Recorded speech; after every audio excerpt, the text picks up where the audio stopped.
வணக்கம். இன்றைக்கி நம்ம ஸ்வீட் வைப்ஸில் என்ன பார்க்க போகிறோன்னா, கருவேப்பிலை குழம்பு பண்ண போகிறோம். ஃப்ரெஷ் கறி லீவ்ஸ் வச்சு குழம்பு பண்ண போகிறோம். இது வந்து நான் 2 பிடி கருவேப்பிலையை வந்து நல்லா உருவி தண்ணியில் போட்டு அலசி எடுத்து வச்சுருக்கேன், மண் இல்லாமல். நல்ல மழை பெய்யுதுங்க. மழை காலத்துக்கு வந்து இந்த கருவேப்பிலை குழம்புலாம் பண்ணி சாப்பிட்டோன்னா நல்லாயிருக்கும் இந்த கிளைமேட்டுக்கு. கருவேப்பிலை குழம்புக்கு தேவையான பொருட்கள்லாம் வந்து எடுத்து வச்சுருக்கேன். மிளகு வந்து இந்த மாதிரி ஒரு டேபிள் ஸ்பூனில் ஒரு 1.25 ஸ்பூன் எடுத்து வச்சுருக்கேன். இதில் வந்து 1 ஸ்பூன் ஜீரகம் எடுத்து வச்சுருக்கேன். உளுத்தம்பருப்பு வந்து இது மாதிரி இதில் வந்து ஒரு 1.25 ஸ்பூன் எடுத்து வச்சுருக்கேன். இதில் உளுத்தம்பருப்பு கொஞ்சம் கூட போட்டுட்டா நல்லாயிருக்கும். பெருங்காய கட்டி, 1/2 ஸ்பூன் கடலப்பருப்பு, 1/2 ஸ்பூன் துவரம்பருப்பு, 1/2 ஸ்பூன் தனியா, மிளகா வத்தல் காரத்துக்கு தகுந்தபடி. மிளகா வத்தலும் மிளகும் காரத்துக்கு தகுந்தபடி போட்டுக்கலாம், எவ்வளோ தேவையோ. அதுக்கப்புறம் வந்து ஒரு எலுமிச்சம்பழம் அளவு புளியை வந்து வெந்நீரில் போட்டு எடுத்து வச்சுருக்கேன், ஊற வச்சுருக்கேன். இங்கே வந்து தாளிதம் பண்ணுறதுக்கு கடுகு, மிளகா வத்தல், பெருங்காய கட்டி, இதில் வந்து ஜீரகமும் உளுத்தம்பருப்பும் எடுத்து வச்சுருக்கேன். அப்புறம் உப்பு, மஞ்சப்பொடி. ஃபைனலாக வந்து குழம்பு கொதித்த உடனே போடுறதுக்கு வெல்லம், இது கூடுதல் சுவைக்கு. முதல்ல என்ன பண்ணிக்கலாம்னா, இந்த சாமானெல்லாம் பொன்னிறமாக வறுத்துக்கலாம். இது முழுக்க நல்லெண்ணெயில் தான் பண்ண போகிறோம். இது வந்து ஒரு 2 ஸ்பூன் நல்லெண்ணெய் ஊற்றிருக்கேன். பொன்னிறமாக வறுத்துக்கலாம். முதல்ல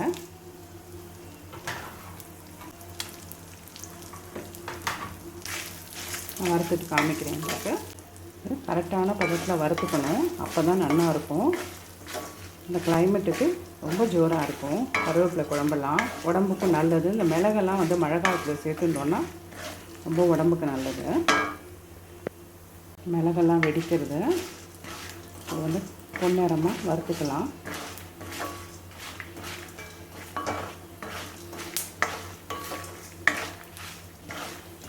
இதை வந்து உளுத்தம்பருப்பு கொஞ்சம் கூட போட்டால் நல்லாயிருக்கும். அந்த வாசனை வந்து இந்த கருவேப்பிலையோடு எப்பயுமே அந்த உளுத்தம்பருப்பு சேர்க்கும் போது ரொம்ப மணமாக இருக்கும். பெருங்காயமும் அது மாதிரி கொஞ்சம் கூட சேர்த்துட்டா நல்லது தான். அதிலெல்லாம் நல்லா வாசனையாக இருக்கும். பொன்னிறமாக ஆயின்ட்டுருக்கு, நல்லா பொன்னிறமாக ஆகிடுது. இப்போ வந்து கருவேப்பிலை இருக்கு இல்லையா, அதையும் 2 பெரட்டு எடுத்துக்கலாம்.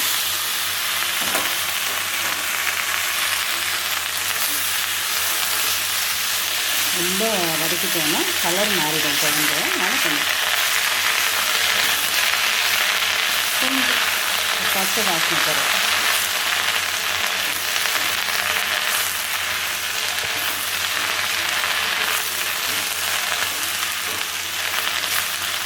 சலசலப்பு அடைஞ்சிட்டோம்னா மிக்ஸி ஜாரில் ட்ரான்ஸ்ஃபர் பண்ணிவிட்டு அரைச்சிடலாம்.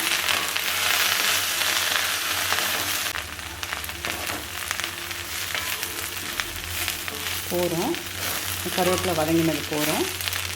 அடுப்பு ஆஃப் பண்ணி விடலாம். கொஞ்சம் ஆறினோடனே மிக்சியில் போட்டு அரைச்சிடலாம். நான் என்ன பண்ண போகிறேன்னா, இந்த மிக்சியில் வந்து நான் புளி நம்ம எடுத்து வச்சுருந்தோம் இல்லையா, வெந்நீரில் போட்டு அதையும் வந்து மண் இல்லாமல் நான் எடுத்து வடிச்சிட்டேன். அது இந்த புளியை நான் அப்படியே தான் போட போகிறேன். போட்டுன்ட்டேன். இல்லை அரைக்கிறதுக்கு மிக்சியில் ரெடி பண்ணிட்டுருக்கேன். அப்புறம் இந்த உப்பு, மஞ்சள் பொடி எடுத்து வச்சேன், அதையும் இதிலே போட்டுன்ற போகிறேன். அப்புறம் இந்த கருவேப்பிலை அந்த வறுத்தோம் இல்லையா, இதெல்லாம் மிக்சியில் போட்டுட்டு இது கொஞ்சம் ஆறட்டும். ஆறினோடனே கொஞ்சம் கரகரன், ரொம்ப குறகுறன்னு அரைக்கக்கூடாது. இந்த சாமான்லாம் மசியணும். இதை போட்டிருக்கறதுலாம் கொஞ்சம் இந்த தொகையல் பதத்துக்கு அரைச்சிக்கலாம். அரைச்சி கொஞ்சம் தண்ணி ஊற்றி டைல்யூட் பண்ணிவிட்டு உங்களுக்கு காமிக்கிறேன். இதுக்கு ரெடி பண்ணிட்டுருக்கேன். இது வந்து நம்ம புளியெல்லாம் போட்டு வச்சுருந்தோம் இல்லையா, அந்த தண்ணி இருக்குது, மேலே ஊற்றிக்கலாம். இதையும் போட்டு நல்லா தண்ணி ஊற்றி அரைச்சின்னு வரலாம். ஆறட்டும். இது வந்து அரைச்சின்னு வந்துட்டேன். மிக்சியில் நான் இந்த மாதிரி குறைன்னு அரைச்சின்னு வந்திருக்கேன். இது என்ன பண்ணலான்னா, தண்ணி ஊற்றி கொஞ்சம் டைல்யூட் பண்ணிக்கலாம்.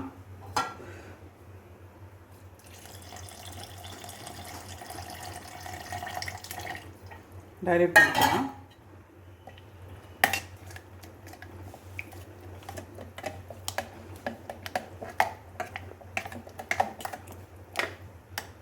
இன்னும் கூட தண்ணியாக கரைச்சிக்கலாம். உங்களுக்கு திக்காக வேணுமா, புளிக்காய்ச்சல் பதத்துக்கு வேணும்னா இந்த பதம் போகிறோம். இன்னும் கொஞ்சம் தளர்த்திக்கலான்னா தளர்த்திக்கலாம். குழம்பு கொதிக்கும் போது இன்னும் எருகிக்கும். அதனால் வந்துட்டு இன்னும் கொஞ்சம் ஒரு டம்ளர் வந்து தண்ணி ஊற்றி தளர்த்திட்டா சரியாக இருக்கும். இப்போ வந்து எண்ணெய் வச்சுட்டுருக்கேன்னா இலுப்பச்சட்டியில் வந்து 2 பால் கரண்டி நல்லெண்ணெய் ஊற்றிருக்கேன். இங்கே வந்து தாளிதம் பண்ணுறதுக்கு கடுகு, உளுத்தம்பருப்பு, ஜீரா, மிளகா வத்தல், பெருங்காய கட்டி எடுத்து வச்சுருக்கேன். இப்போ உங்களுக்கு பிடிக்கும்னாக்க இதெல்லாம் தாளித்ததுக்கப்புறம் கருவேப்பிலையும் பச்சை கருவேப்பிலையும் போட்டு நல்லா தாளிச்சுட்டு நல்லா ஒரு கைப்பிடி பூண்டு இருந்ததுனாக்க இந்த நாட்டு பூண்டு ரொம்ப நல்லா இருக்கும். நாட்டு பூண்டு உரிச்சிட்டு அதை நல்லா வதக்கிட்டு அப்புறம் நம்ம வந்து இந்த அரைச்சி வச்சுருக்கோம் இல்லையா இந்த இந்த இந்த இதை வந்து ஊற்றி கொதிக்க விட்டு குழம்பு பண்ணால் ரொம்ப நல்லா இருக்கும். அது ஆப்ஷனல் தான். இது வந்து எண்ணெய் சுட்டவுடனே தாளிதம் பண்ணிடலாம். இப்போ போட்டுடலாம்.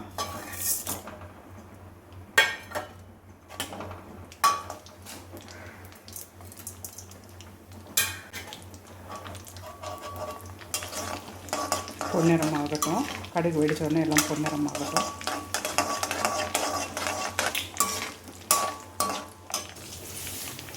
கடுகெல்லாம் வெடிச்செடுத்து உளுத்தம்பருப்பும் பொன்னிறமாக ஆகிடுத்து.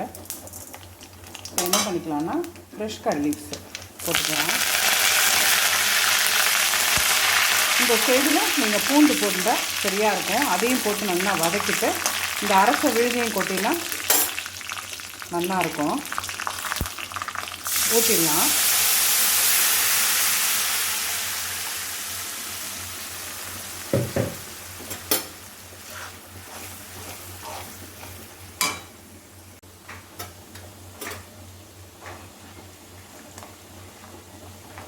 கொதி வரட்டும்.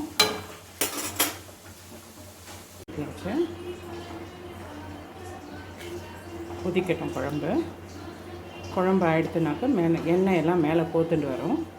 நம்ம கன்சிஸ்டன்சி நம்மளுக்கு எப்படி தேவையோ நம்ம அதை எடுத்துக்கலாம். கலரை வேணும்னா கலரை பண்ணிக்கலாம். கொஞ்சம் திக்காக புளிக்காய்ச்சல் பதத்துக்கு கொஞ்சம் முந்தின பதம் எடுத்துட்டாலும் நல்லாயிருக்கும்.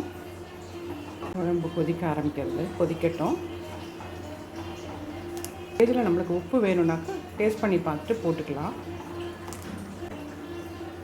கொஞ்சம் தளர வேணும்னாலும் அரை டம்ளர் தண்ணி ஊற்றி வெந்நீர் ஊற்றி கூட தளர்த்திக்கலாம்.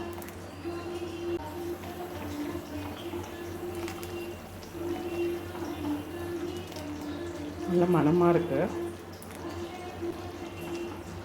இப்போ வந்து வெல்லம் போட்டுக்கலாம். நான் வந்து ஒரு ஸ்பூன் வெல்லம் எடுத்து வச்சுட்டுருக்கேன். இது வேணும்னா போட்டுக்கலாம், இல்லைன்னா இருக்கும். இது நல்லா கொதிக்கட்டும்.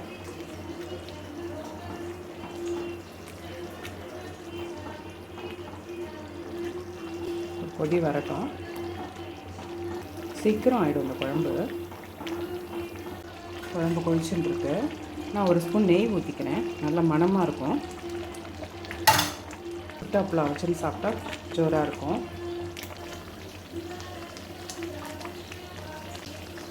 எண்ணெய் எல்லாம் மேலே போட்டுக்க ஆரம்பிக்கிறது.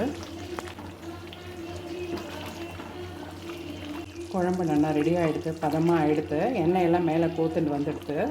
இந்த ஸ்டேஜில் அடுப்பை ஆஃப் பண்ணிவிட்டு எடுத்து வச்சுட்டுலாம். கரெக்டாக இருக்குது குழம்பு.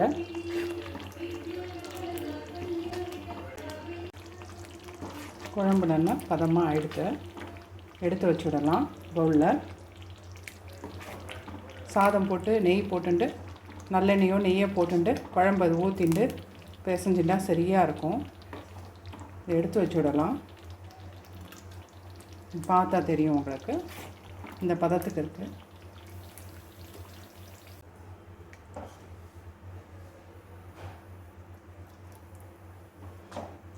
இந்த கருவேப்பிலை குழம்பெல்லாம் இன்றைக்கி சாப்பிட்றத விட நாளைக்கு சாப்பிட்டா ரொம்ப நல்லாயிருக்கும். மெத்த குழம்பு, கருவேப்பிலை குழம்பு, மிளகு குழம்பு, இந்த குழம்பெல்லாம் வந்து இன்றைக்கி சாப்பிட்றத விட நாளைக்கு சாப்பிடும்போது இன்னும் ஜோராக இருக்கும்.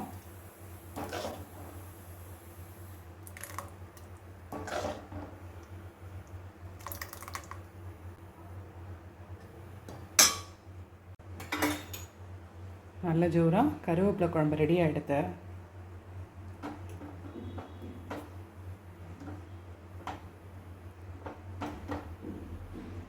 உங்களுக்கு இந்த வீடியோ பிடிச்சிருந்ததுன்னா ஒரு லைக் பண்ணுங்க, ஷேர் பண்ணுங்க, சப்ஸ்கிரைப் பண்ணுங்க, கமெண்ட் பண்ணுங்க.